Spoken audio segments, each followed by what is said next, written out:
All right, I think we're good. We are live now on Facebook, and it's me, Dylan Paul, and then Alex Bandar, and joining us remote from the clubhouse. So a couple hundred feet away is Nick Lolopulos on the monitor. We're trying out the Alex just went over all of this, but we're trying out our ability to be able to do this, to talk to someone remotely or having them call in.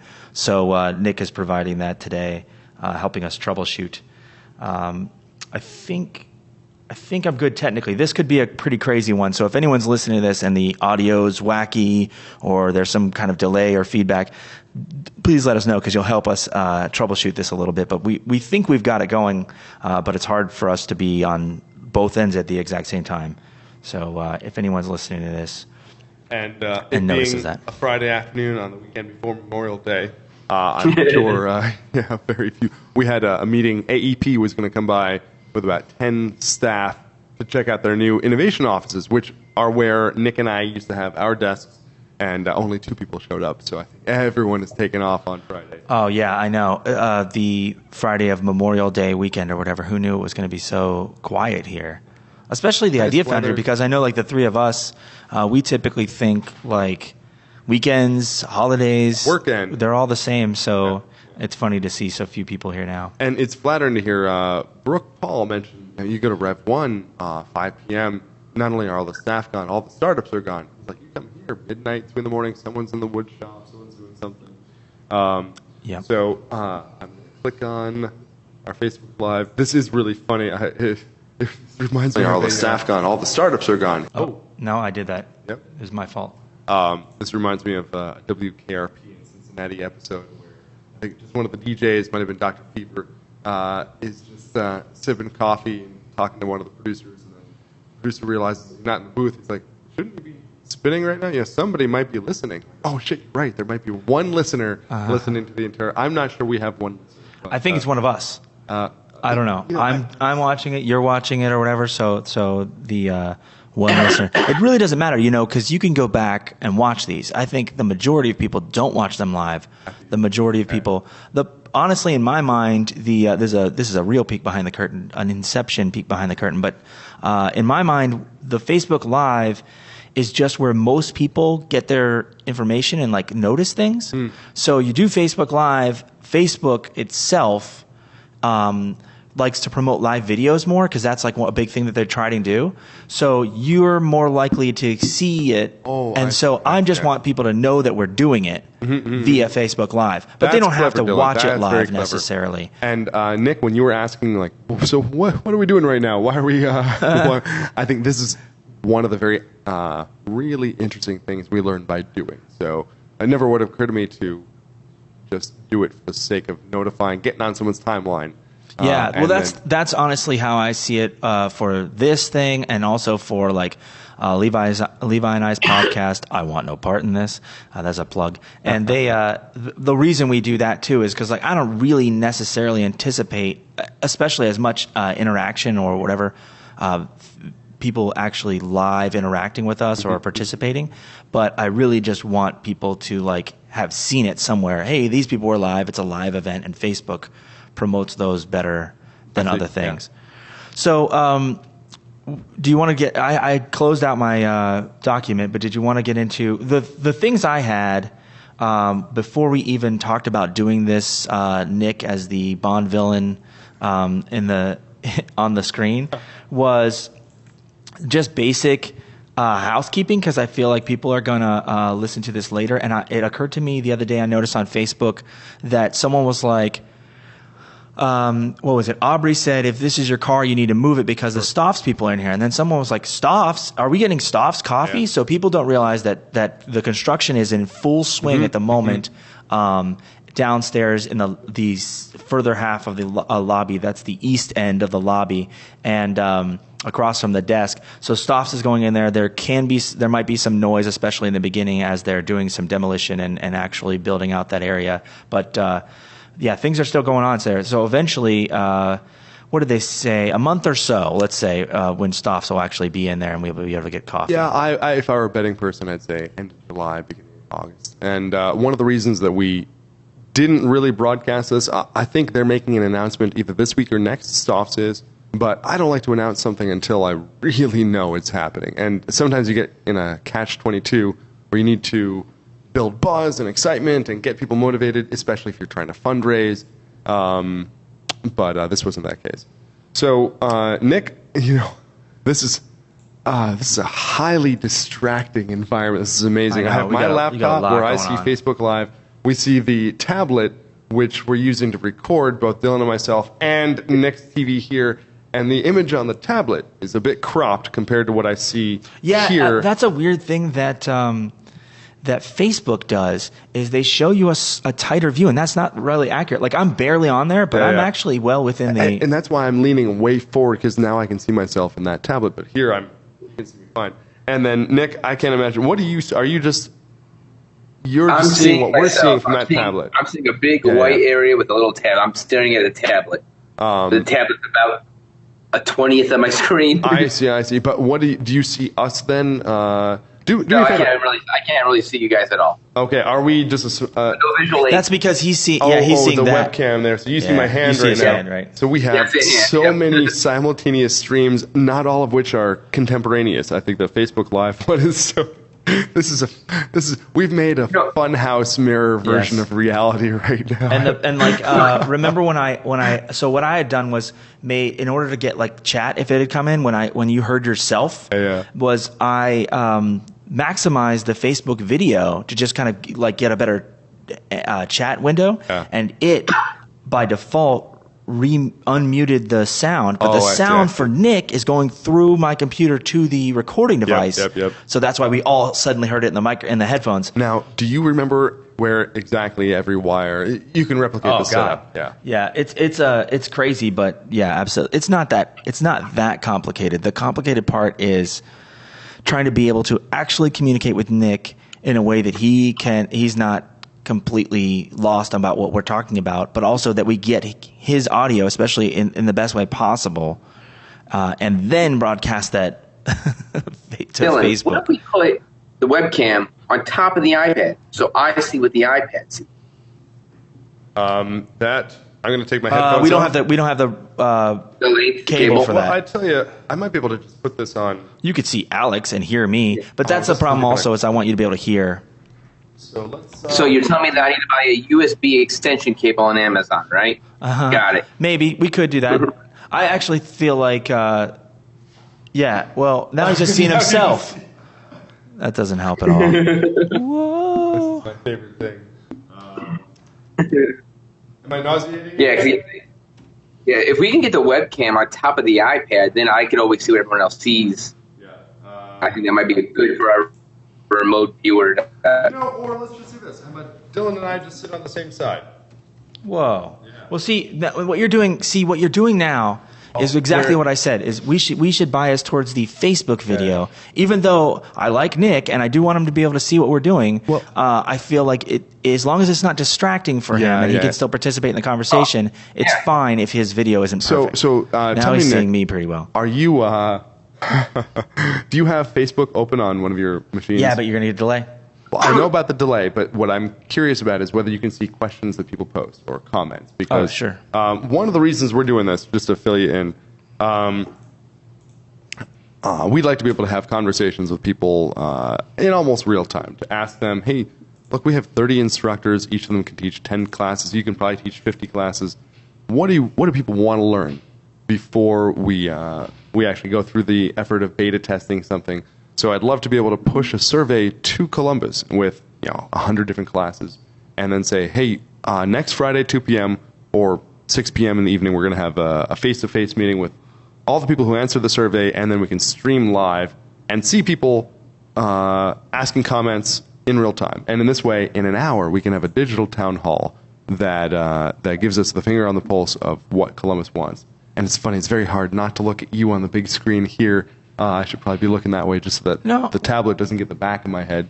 Yeah, right. But I don't think it's too big of a deal. So Nick, what I'm asking right now, you are using a tablet to do Is this a Hangout or is this Facebook Live? Hangout. Google Hangout. Okay, Google Hangout. Google Hangout. Can you also open up Facebook Live on your phone or on another laptop, or or can you minimize this window and have it open on the same monitor? Interesting. What I'm curious Let's about, find out.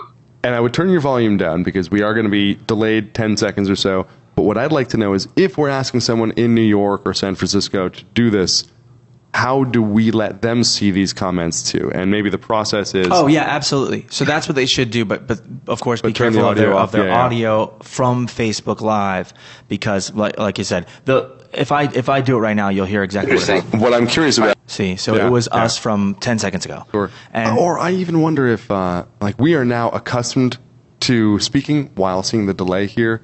If this was my first time calling, I might be distracted by this. Maybe we do need a producer who just replicates the comments and pushes them to something else. Is there a Google Hangout? Oh, yeah. Can you do Google We are in a Chats? Google Hangout right now. So what I could do right here let's do this. is see this right here? Is I could actually chat with him and say something. Okay, so can I be invited onto that? Sure.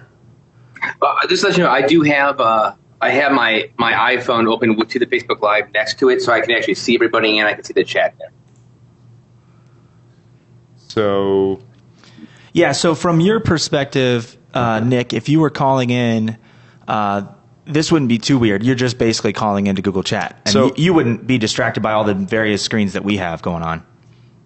But we might No. get someone who's not a techie. No, I know, So but do that's what I I'm saying. accept? Do I say answer the call now, or do I can just type? So Yeah, Nick, you actually should be able to do video, which would be hilarious. You would put the screen up here.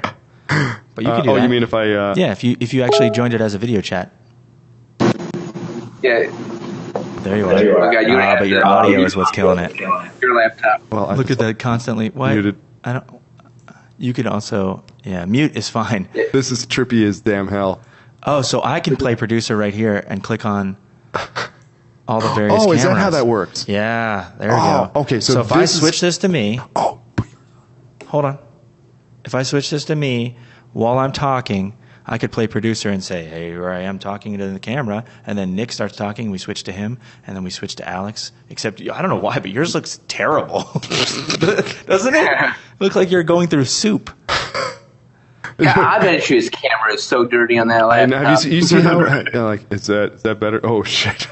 We just went into the sun. But theoretically, and I've actually thought about doing this before too. So if we wanted to, we could get 3 or 4 decent webcams on a rig here. Wow, all that's go a into bunch the same laptop, or different laptops, I guess, in computers, and then we could all be different chats. And if I wanted to, or a fourth person could sit here and play producer and just switch between us as we talk. So I'm talking now, switch to me, and then as soon as someone answers, you switch to them, or just, hey, let's see what Nick has to say, switch to him. So that I think that would be pretty interesting. But I do feel like we should, for the purposes of this, keep it on Nick. Otherwise, no one can see him. Yeah. Yeah, I like the Facebook Live view. I think this is real nice.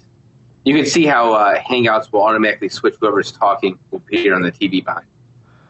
Oh, so if Alex didn't have the thing muted, do you think that it would automatically do that? Yes. Oh, that would So- be interesting. Yeah. I think we could cleverly hack that into a auto producer. I just unmuted mine. Are you saying that when someone speaks, it automatically does their video? It might. We're doing a little bit of oddness with 2 in the same room and all the different things. So it might by Yeah, default do Hangouts that. only makes a larger window for whoever's chatting. Yeah. Okay. So what did we want to? Oh, I still actually had some housekeeping. The other thing I was going to say, we had the staff's noise. Where Nick is some people may not still not know this, but where Nick is at the moment is that northwest corner of the second floor, which is up 4 stairs or something up there. Yeah. And that's where Right above our it. CIF staff clubhouse is. So Nick's desk is there. Alex has a permanent desk there. Callie, and then our new person up here, Kate, has a desk there. And then the other part-time or whatever, people can kind of just swap in and out. So if you need to find one of us, most specifically Kate, because she's your point person if you're on the second floor and you need help with anything. Yeah. Or the first floor, she's our member services manager for workshop members and for co-working members. Cool. Well, hey, Nick, again, I appreciate you popping up and helping us test out the system. But you're going to dismiss him. No. Oh. I was going to make him useful now. I was going to say, hey, for people who don't know, Nick is our Director of Technology and Education. And do you want to talk? He's smiling at that. Do you want to talk a bit about your background? You know, I always like to brag about what a cyborg you are, also, because you come off as such a nice and vanilla guy. People don't know you've undergone. You know, you can open your condo door with your hand or things. Well, not that none of us can do that, but I'll shut up now. I haven't had a lot of sleep in too long. So, Nick, tell us about yourself. Sure. So I have been working in education/IT for a very long time, ever since high school, actually. I went to a vocational school up in Medina, Ohio for computer networking. I then went to OSU, and part of my, as soon as I got into OSU, I also became a member of the ResNet there, working on the network. I did network security there for a bit before I went and worked in small business, which was body modification, a bar, and some other local businesses. While I was there, I got a lot of body mods done, including some tech ones. I have a magnet in my right-hand ring finger. It's kind of been demagnetized. I need to remagnetize it. I have an RFID chip between my knuckles on my right hand. Got my tongue split, and I have some other implants. I have used to have transdermal horns. I have one left. I'm already get removed soon. So I went to body mod / technology. When I was at OSU, I was doing art and technology, and part of my projects was robotics and implant work there. I then went and worked at ECOT, Electronic Classroom of Tomorrow, for a bit. And before I left there, I was the assistant director of education technology, doing a lot of the more high-level tech work over there, until I came and worked at the Idea Foundry a little over a year ago, probably about 13, 14 months now, since I've been here, and it's been real good. And here I do education. I'm a director of education and technology. It's really a focus on K through 12 education. So trying to work with schools to be able to do projects with their kids and just expose them to STEM experiences. Lately, we've been doing a lot of virtual reality and drone stuff with kids. And, this is one of the reasons I love you, man. You, like me, are hypomanic, and when you speak personally to someone, tend to chatter super fast, just a stream of information. But you know this well enough that this is maybe the calmest and slowest I've seen you speaking in a long time. So I'm sure the audio is a little bit awkward. He's coming in and out for me. I know, and when that happens, I noticed that. Well, maybe that's just an audio thing, because now when I'm talking and when he's talking, anyway, I was thinking that maybe our connection wasn't great or something when he cuts out. But because, like you said, is that what you're saying? Because he is speaking slowly. Yeah, it isn't a problem? Like if you were to speak as quickly as any of the three of us ever speak, probably we'd lose half of it. But I tell you, you were talking about the K-12 stuff, but you're going to be teaching some adult classes. Do you have those rings behind you? Can you actually hold them up to the camera? Sure do. So here's an example. I actually 3D printed this new stand for it. So I wanted to start teaching a class on Autodesk Fusion 360. We'll talk about ring design. So you learn how to make a little signet ring, and you can put a little graphic on it using any sort of SVG. Then we get them printed through Shapeways, which is located in Brooklyn, Ohio. Brooklyn, New York. I was like, and so, I meant to say, made in America. Yeah. And so, one of the first things you can do is you can get done in a white, strong and flexible filament. It's real cheap. Can you hold that super close up to your camera there, Nick? Prototype. I'm curious if we can see. There we go. A little Idea Foundry logo on it. Yeah, I think that's good. I think that'll be good on the video. Yeah. Thanks. Mm-hmm. And so this one costs less than $3 to get through Shapeways, plus $5 shipping. But it's a nice way to quickly prototype. You can try your ring on, make sure your size is right, make sure it's comfortable. And then once you like it, and you're ready to move on, you can then get them done in cast metals. They'll do a high-resolution 3D printer that will do wax, and then they will take that wax print and they will do the traditional lost wax cast methods. You can get it done in, this is a raw brass, same ring there. And you can polish it up yourself or patina, maybe darken the inside of the logo, whatever you like. Then I also have one of my favorite metals through them is their premium silver. It's just a gorgeous, shiny looking ring. And this will wholesale through them for about $56, where the raw brass was more of about $27. I think these are about a size 10 that you can go see it on. I've been doing rings for a little bit. I also had this smaller little sort of signet ring, the little little Reaper sign on there. And we also do a bunch of in-house testing too on our 3D printer here, so you can see some of those. So hopefully I'll be offering that class here soon, and that way adults can come and learn how to do basic ring design. Once you do the ring, it's a parametric model. So you do the ring once. If you want to resize it, you just basically change one setting inside of the Fusion 360 model, the inner ring diameter, and it will automatically restructure the entire model. So you can design the one ring, and then you can make it available in, as many sizes as you want, about 30 seconds each size. Upload those to Shapeways, and they can print them for you on demand. And then Shapeways does a thing too where I can sell my designs, right? Where they have their own. Yeah, they have their own built-in store, kind of like an Etsy, right? So that they can actually be your web front as well if you'd like, or you can just have them on your own website and have them drop ship directly to the consumer, or they can come to you first and you can package them, repackage them, and send them out as well. Yeah, I think that's something that, especially when you talk about class, that people will really be.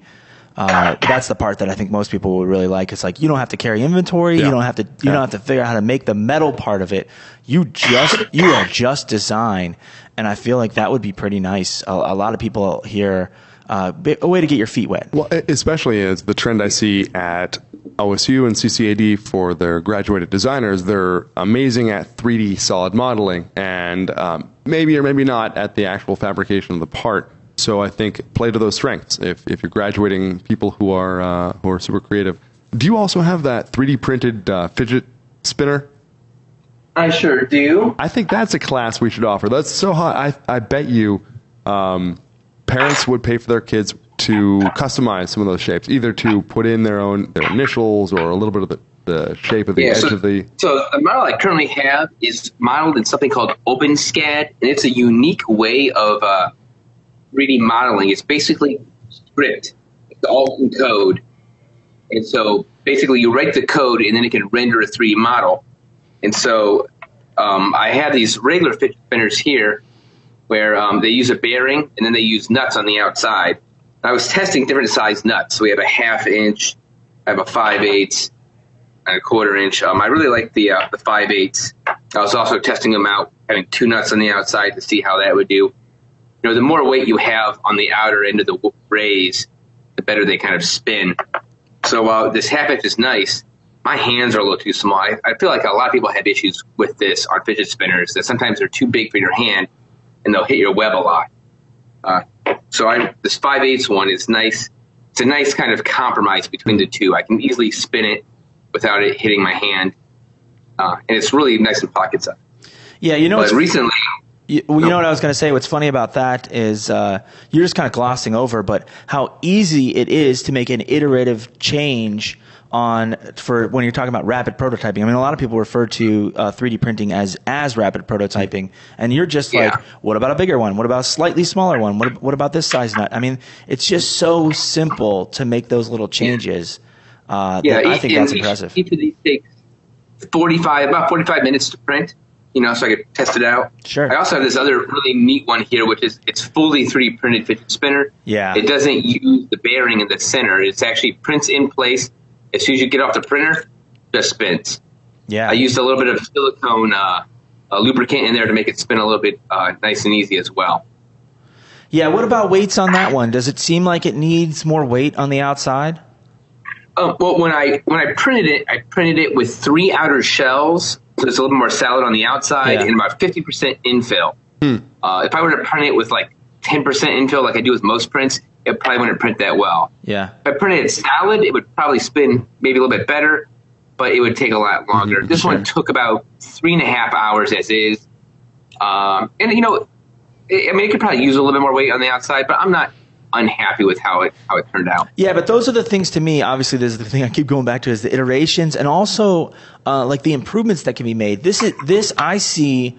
One of my favorite things we did in school, I think a lot of people do this, is the egg drop thing, where you have to drop an egg from a certain height and you try not to break it or whatever, and there's different tests. We also shipped a single Pringle chip, and whoever made it back with the least amount of, there's a whole algorithm for it, but the least amount of pieces and what it costs to ship and all that stuff. But this, I can see a lot of people in high school or maybe even younger doing different changes, like that bearing, maybe the tolerances could be slightly smaller or bigger, just seeing how it does. And then you could literally test with some kind of like standardized rig to see how long they spin or how easy they spin. And I think that would be a pretty cool thing for a science class or somebody in school to really make those changes and then literally improve the design, the basic design that's out there. Well, my favorite story here is the quadcopter frames. You don't happen to have any of those in your on your desk, do you, Nick? So yeah, we teach. So Will Nickley, who is one of our friends and tenants here, he teaches a class on how you build your own quadcopter, and they'll buy. I think they call it buy and fly.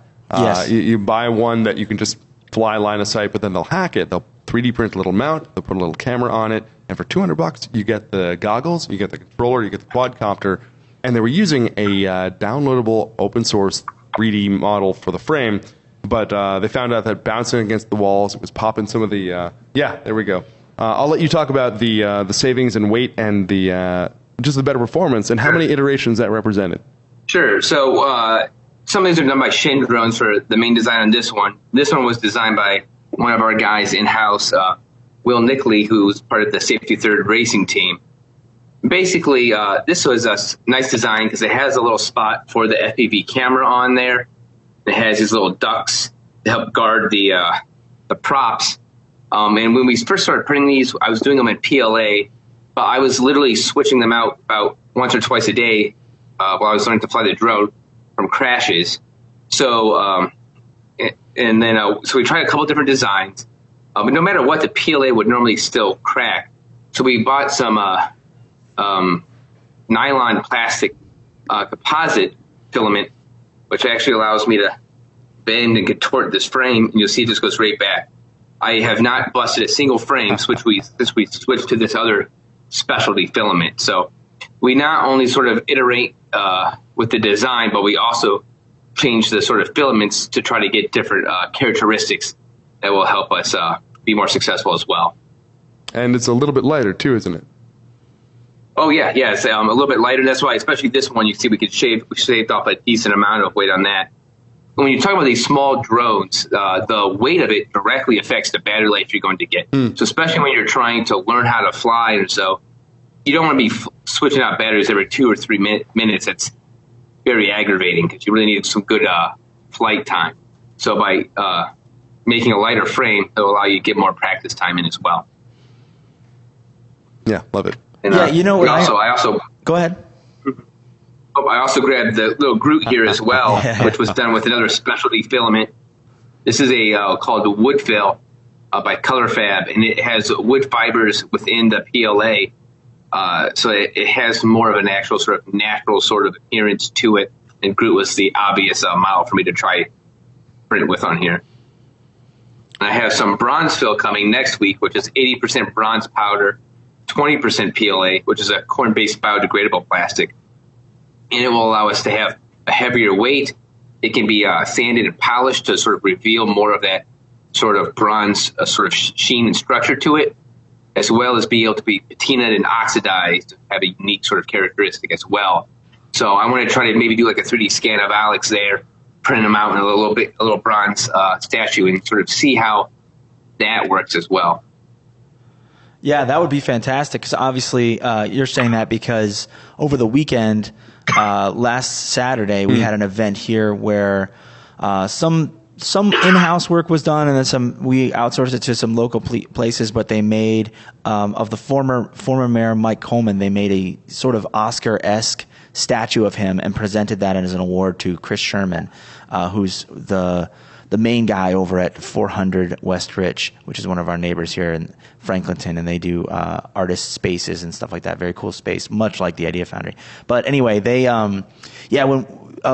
when we made that, or when that was made, that statue, it really got a lot of us thinking about, could we do that in-house, or what would it take to make these different things? So I'm very excited to see the one you're talking about that's 80% bronze. I mean, that's crazy. It's crazy that's printable.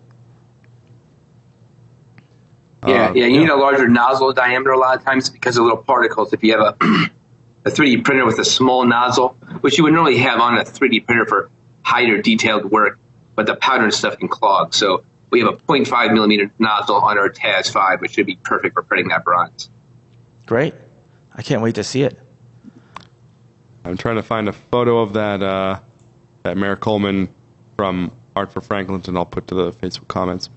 Well, Nick, since you're kind of standing in as our surrogate guest to help us test the process and the hardware and the tech, let's use you as a real guest. You see, there you go. Very good. There's our Coleman right there. So where do you see, what pushed you into online education and technology? Where do you see the future of stuff like this? I know that we would like to start teaching flipped classes here. Do you see this happening in the next year, 5 years, 10 years? I think for sure. What's great about the online learning is you don't have to, the instructor doesn't have to be there when you're there, right? So you can have pre-recorded content. You can learn at your own pace. A lot of times you can even speed it up. So even if we have the video, you'll be able to watch it at 1.2, 1.4 speed. So, that 1 hour video is becoming 45 or 40 minutes. You can skip through. You can go to just the sections that you want. Sometimes if you want to learn about 3D printing, but you already know maybe a third of the basics, you won't have to sit through that 15 or 20 minutes, which is kind of really cool about online learning, as well as maybe you've already learned it, whether in person or online, but you need a quick refresher, right? Maybe you want to use one of our tools like our ShopBot, and you forgot one little thing about which way the grommet goes in or something. By having a digital curriculum that you can then refer to, it's almost better sometimes than a printed manual as well, because you can actually see it. We can move around those objects. It's sort of, you're not just looking at a two-dimensional diagram trying to figure out how to convert that into a three-dimensional machine you're seeing in front of yourselves. And I know that you did a kind of pilot test for teaching the ShopBot class in this flipped style, and you actually wore a camera on your head so you could see first-person view, your hands drilling putting the material down to the spoiler, putting the bit in the collet. And I plan on Tuesday of next week to do I'm going to be doing some tests on the Trotec with a rotary tool. And I plan to be doing some quick and dirty video of that as well. That could just live on the computer at the Trotec, so that if you're just there using it, just double click that folder and then watch the video you need to understand that one part. And I see this, now that all of human knowledge is 5 seconds away, I think I see a library of classes we put together, whether they're all hosted on YouTube and we just have an index, and then if you need that refresher, just watch it on your phone. I'd like to see tablets like we've got here on a tripod, maybe 5 or 10 at the door, where you just stand it up next to the tool so your hands are free, you can just watch it. Eventually, this stuff will be augmented reality. Our glasses will actually show what we need to do, and a virtual arrow will point to the real nut that you need to loosen. That's going to be fun. Yeah, well, eventually you'll just have the Matrix and you can just download all the information. You don't have to learn it all anyway. Dream. Did you have something else you wanted to ask, Nick? I guess that was it. Is do you think, how do you feel like schools, how would they change? Do you think that they're gonna change somehow when we do so much more learning online? I think so. And a lot of it might even start to be with college prep courses, post-secondary work. That if some students are learning at their own pace, and that might mean they maybe need more review on last week's math lesson, right? Or it might mean that maybe they're already accelerated through and they want to take extra credits on their own time to learn a specific topic that they might not have time for at the school. Or maybe a small school doesn't have the resources in a rural county to teach a faster paced sort of tech-centric class that a school can then offer via an online curriculum, which will also help schools sort of cut down their budgets, or work within their budgets to have maybe more classes available to a student than they actually have teachers available around. Yeah, and what you're saying reminds me of the format of college when I was there, which is, I guess almost 10 years ago now. And at Ohio State, they have lecture and then they have recitation. And recitation is done by the TA or a graduate student or whatever. And that seems to there's no reason why they can't kick that down the road to high school and younger, where you're supposed to watch these videos, you're supposed to try it out, and then when you have questions, you bring them to recitation, and someone can do hands-on, kind of even the way we do classes here, where all that, you can learn, you can watch videos on welding, but you do need someone for a lot of things. I'm just not quite sure on this one thing or whatever, so there's no reason why I couldn't do that in high school. And one of the reasons I'm really excited to do these here is that we teach such theory-light, practice-heavy classes, learn machining in 3 hours. Clearly, learning the parts of the mill, learning the theory of machining, and then getting the muscle memory to do it, it's too much in 3 hours. But if instead we have an hour of video where someone's pointing at the parts of the mill, and then you watch what happens when someone turns, the X crank and you see it moving, then as soon as you buy a class online, you get a link to watch all those videos, and you can watch them a month in advance, as many times as you like. So you come pre-charged with that information, so you already know, and it's exactly on our tool, so you know where the bits are stored in which shelf next to what toolbox, so that when you come here, it's all just hands-on muscle memory. That's one of the things that I'd like to see Nick helping us do more of. And to your recitation point, too, if we do have a lot of online classes, I'd like this format to be a virtual recitation also. So if there are people who are learning remotely, you watch the lectures, and then maybe for 1 or 2 hours at a particular time, someone like Nick is available on Facebook Live.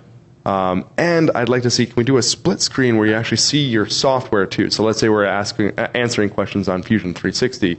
We can see what your mouse is doing, how you're manipulating the software. I'd like to explore how we can broadcast someone's screen like that too. I know in Google Hangouts you can do that. So Nick, this one's weird because when we were going back and forth, Nick restarted it. But I used to have the option here to cast my screen, and I might even still be able. There it is. So I could share screen. See? Yeah, and you can even see up on the monitor where I've got the option to do, because I technically have 2 monitors now because I have my laptop or not. So if I wanted to, this would probably break the entire internet right here, but I could share the, there we go, and we click to me, and you could actually see what I'm watching right now, which is the Facebook, just to make sure and see any comments in there. So it's an odd amount of delay, so who knows what wackiness you'll see. It looks like Nick's also doing the same thing. See, that's what I was saying about breaking the internet. Did you see it, Nick? Yeah. It became an endless loop. This is why I love learning about videos. So, but there's certainly a way to do that, especially if you were going to do, I'm sure people are already even doing this, where you're doing sort of a recitation type thing, and you can, you could ask questions or walk someone through software or something like that. There's no reason on earth why we couldn't just do that in Google Hangout or whatever. And then we don't have the added difficulty of trying to share this via Facebook or whatever. Anyone can make chats and stuff in the Google Hangout. So that would be a fine way to do that. Yeah. Did you want to ask Nick anything else? Did you want to let him go? Did we want to? How did you handle this? This is the question. I gave a talk at an innovation and leadership conference on Wednesday, and they asked the speakers to submit a few questions just to seed the audience in case no one has any questions afterwards. And one that I always like is, for someone who's so handsome, how can you also be so smart? And so I joked about that on stage when I gave the talk. And then the first question was Mark Kwame, who runs Drive Capital. when Brooke, Paul, and I were sitting down for the Q&A on the stage in front of 200 people at the Lincoln Theater. He said, so Alex, first question. For someone so handsome, it was funny. So Nick, answer us. For someone so handsome, attractive, and creative, how can you be so talented too? We stunned him. Or did that freeze? No, it's fine. Can you hear me, Nick? I can hear you. It's harder to hear Alex. Yeah, I moved the camera. So what he asked was, he said that at the conference that he just had, they asked him, for someone so handsome, how are you also so smart and talented? So he's kicking that question to you, Nick.